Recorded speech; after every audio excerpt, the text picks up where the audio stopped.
आधा बाटो पनि झरेको छैन है गाइस। यो मेन यो चिप्लो यो डेन्जर बाटो चाहिँ अझै म आधा बाटो पनि झरेको छैन। लास्टमा छु। आउने बेला पनि लास्टैमा हो, हिँड्न नसकेर। अनि यो फर्किने बेला पनि म लास्टमै छु। हे धेरै खतम भइएछ यार गाइस, कमजोर भइएछ है।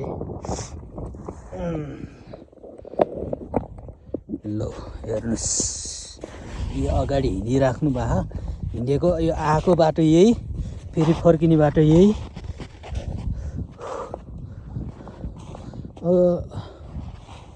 फर्किन पनि सजिलो भइरहेको, त्यस्तो गाह्रो छैन यो।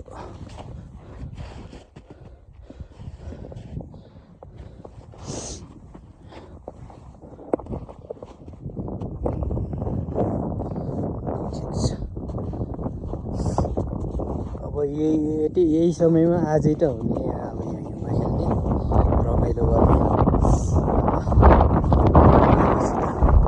के को हिउँमा खेल्ने, आए बेला मस्त हिउँ खेल्ने। अनि घर गएर बिरामी हुने होला नि चिसोले, तर केही छैन। यो हिमालहरू क्लियरली थाहा भएन।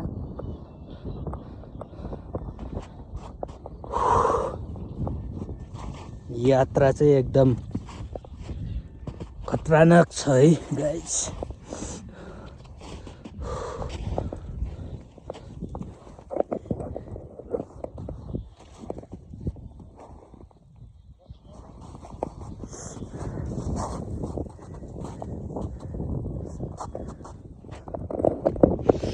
गाइस के छ, रमाइलो भइरहेछ है।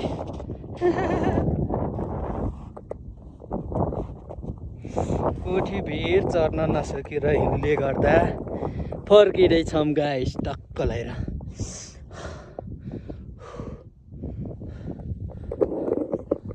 हिमाल पछाडि है, यस्तो हिउँमा खेल्ने रमाइलो गर्ने त अब कसले पाला र। यहाँ हेर्नु न, हेर्नु न,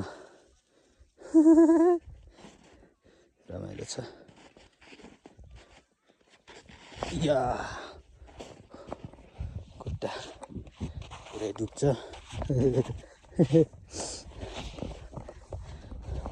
यो चिसोले रुवा लगाइदिइसक्यो कि गाइस, के भन्ने के। अघि झन् यस्तो डेन्जर हावा चलिरहेको थियो, अहिले अब आइपुग्यो, टेन्सन छैन।